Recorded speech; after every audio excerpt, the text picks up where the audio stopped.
Most seedlings don't fail because of bad seeds or poor soil. They fail because of water.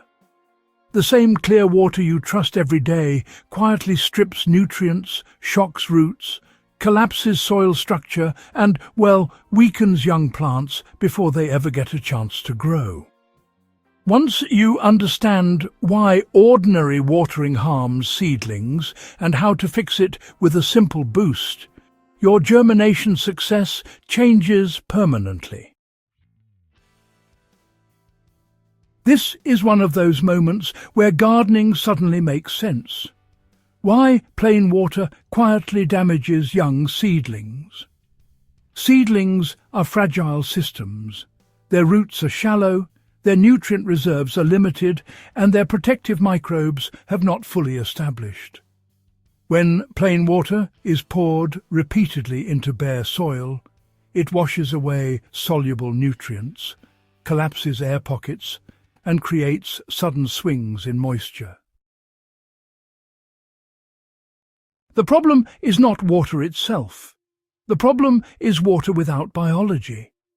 Young roots rely on microbes to convert minerals into usable forms. Without those microbes, water becomes a leaching force instead of a life support system. The hidden shock seedlings experience after watering. Cold or untreated water creates temperature stress that slows root development. It also disrupts microbial activity around the seedling, leaving roots exposed and inefficient. This is why seedlings often look fine at first, then stall, yellow, or collapse days later. Why do agronomists focus on fertilizer instead of biology? Modern agriculture treats water as neutral and nutrients as external inputs. This approach works in the short term, but honestly, it fails at the seedling stage where roots need living partners, not just chemical force. Nature never grows seedlings in sterile conditions. The secret boost that turns water into a growth activator. Well, when water is infused with mild biological food, it becomes a carrier of life instead of a stripping agent. The goal isn't to fertilize seedlings, but to activate the soil around them. A simple solution does this effectively. Mix 1 teaspoon of unsulfured molasses into 1 liter of room temperature water. Stir until fully dissolved. Apply gently to the soil around seedlings once every 10 to 14 days. Never use more than this concentration. This amount feeds beneficial microbes without overwhelming roots.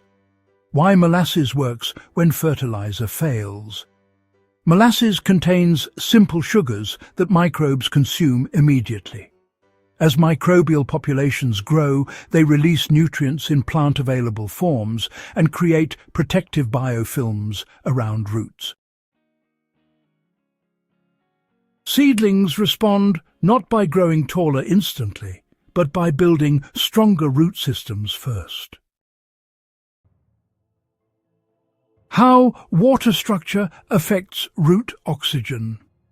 Repeated watering with plain water compacts soil, pushing oxygen out. Roots suffocate silently while appearing moist on the surface.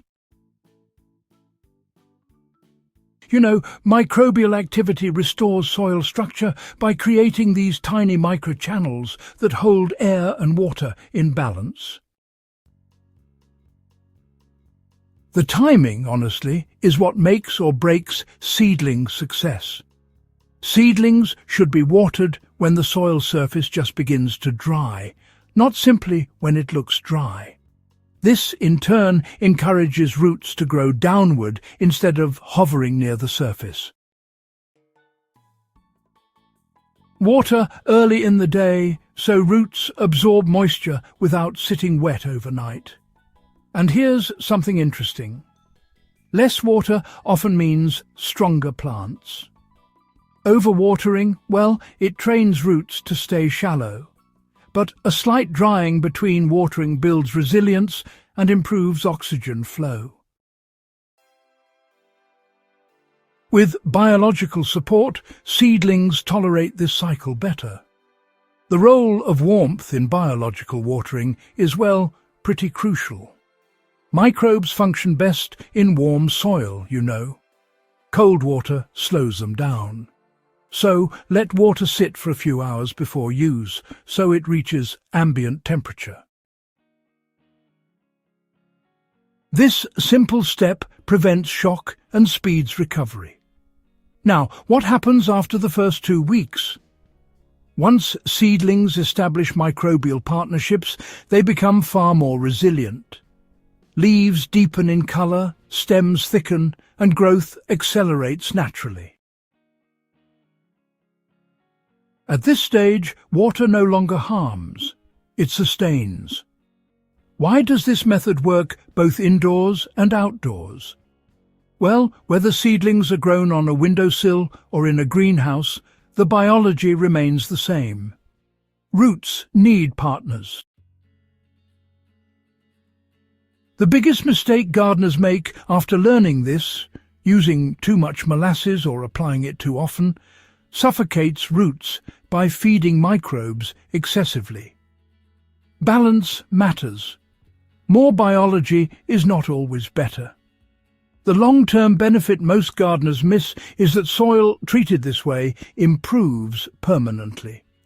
Microbial populations stabilize, structure improves, and future seedlings thrive with less effort. This is how natural systems build fertility over time. Why does this change everything about watering? Water stops being a passive input and becomes an active tool. You are no longer fighting nature. You are guiding it. Once you see the difference, ordinary watering feels incomplete. If this guide helped you understand why seedlings struggle and how to fix it naturally, subscribe to Nature's Blueprint. Share this with a fellow gardener and help bring real soil knowledge back into gardening.